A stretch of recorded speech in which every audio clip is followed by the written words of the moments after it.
President Trump is convening a White House meeting of his top national security officials to discuss the next steps regarding Venezuela. Now, perhaps you're sitting out there wondering, why do there need to be next steps with regard to Venezuela? And if so, you are not alone. Why we're even discussing military action against the nation of Venezuela is a topic that the president has yet to explain in any full or satisfying way.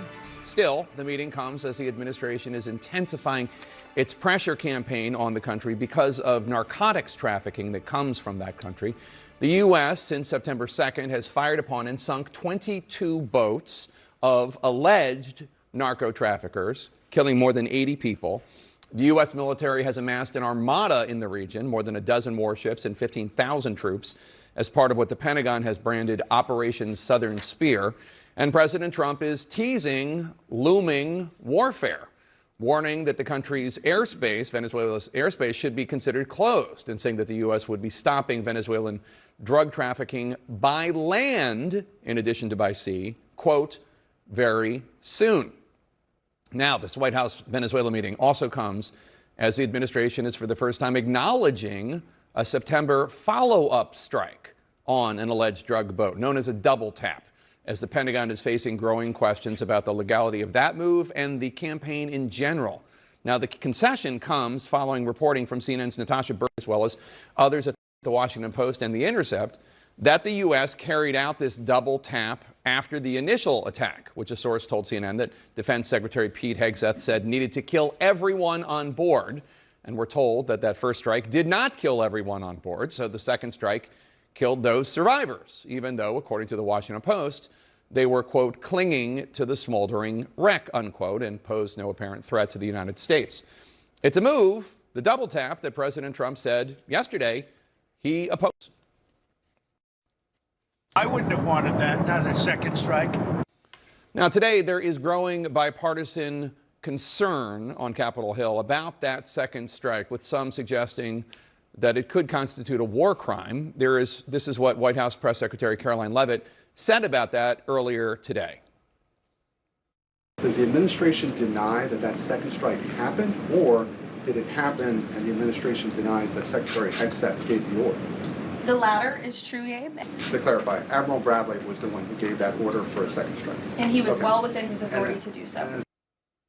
Now, please note, the Trump administration went from the Pentagon spokesman claiming, quote, the entire narrative is false. These people just fabricate anonymously sourced stories out of whole cloth. Fake news is the enemy of the people. He said that 2 days ago.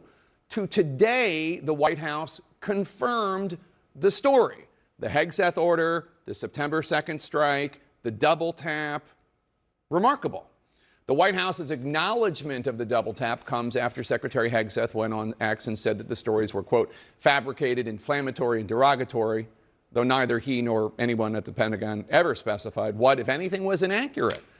Hegseth also, believe it or not, posted this meme of a fake depiction of a children's book showing gunboats targeting narco traffickers, featuring the turtle Franklin dressed as a member of the military. Yes, this is an actual post from an actual Secretary of Defense sharing a meme presumably to own the libs, though the administration will not share the classified legal justification behind any of these lethal strikes being carried out in your name.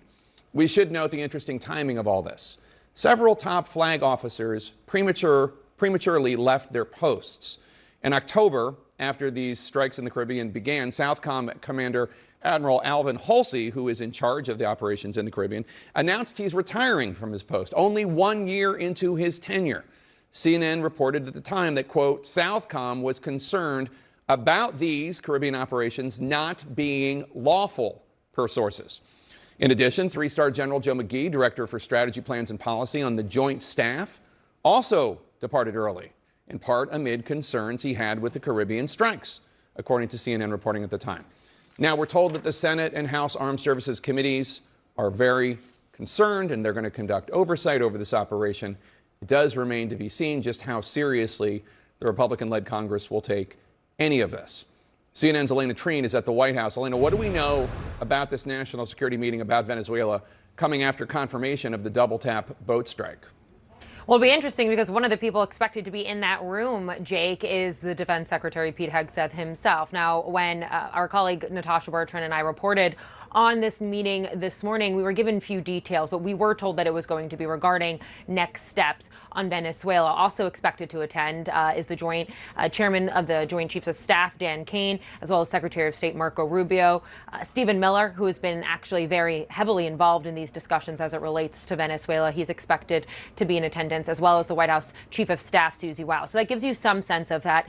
This is likely going to be talking about what comes next here. And I'd remind you what we heard the president himself say just days ago, which is that you can expect possible more strikes, but also potential land strikes, quote, very soon. And so all of that on the heels of what you just laid out regarding this double tap, I think is going to be really central to this discussion, especially as they're getting so much heat, really, from both sides of the aisle at the other end of Pennsylvania Avenue, with lawmakers raising concerns about whether this was actually lawful and legal. Because one of the things I've been picking up in some of my conversations, Jake, with Republicans is the idea that the United States is not at war with Venezuela. We heard Leavitt lay out today that citing that they were able to do this double tax strike because of the law of armed conflict. And so all of that, I think, going to be crucial to this meeting and where they go next in relation to their future plans for Venezuela. All right, Elena Trine at the White House, thanks so much. With us now is Democratic Senator Mark Kelly of Arizona. He's on the Senate Intelligence Committee and the Senate Armed Services Committee. He's also a retired U.S. Navy combat pilot. So first of all, they confirmed the double tap strike today, the White House, even though 2 days ago, Sean Parnell at the Pentagon was saying the entire story was fabricated, right, made up out of whole cloth, he said. It seems as though they're saying that Hegseth gave the order to kill everyone on board, a lethal strike, and that Admiral Frank Mitch Bradley was in charge. He's a head of Special Forces, and that he is the one that gave the order for the second strike, the double tap on the whatever survivors there were. Who is ultimately responsible if there is something wrong with the double tap strike, with the second strike? Well, Jake, I think it's going to be really important for my committee, the Armed Services Committee that I sit on, the same thing in the House, to get these people in the room and get testimony from them under oath, maybe part of it in a SCIF and in a secure facility and part of it publicly, to get what the exact real story is. I think this is what happens when you put an incompetent individual in perhaps the second most important job in our country, the Secretary of Defense. Pete Hegseth had no business being nominated. Republicans in the Senate should not have confirmed him.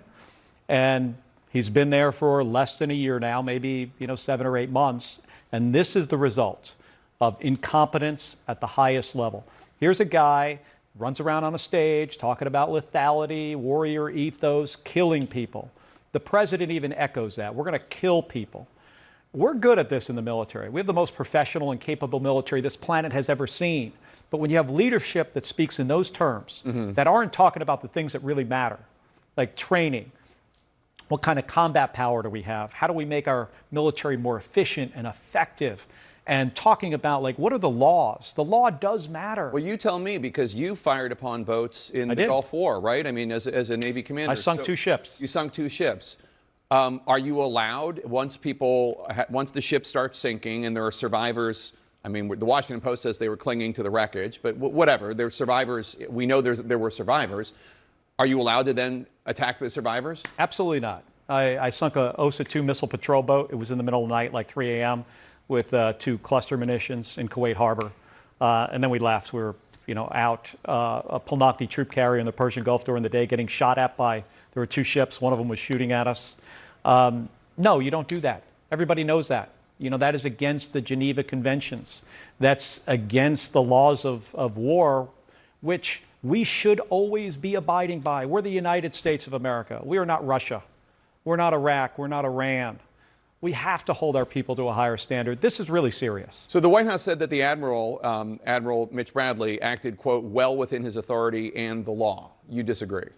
Well, the White House is going to have their story. Their story changes all the time. I hope that we find out more information that demonstrates that, maybe it's hard to think that this is possible, but maybe exactly what is being told here is not true, because I really care about our members of the military. And I knew the Secretary of Defense was not competent immediately. I mean, he does not have the experience to do this job. And this is the kind of results you get when he says, if he in fact gave an order that was to kill everybody. That's irresponsible. It could be criminal. We're going to have to see.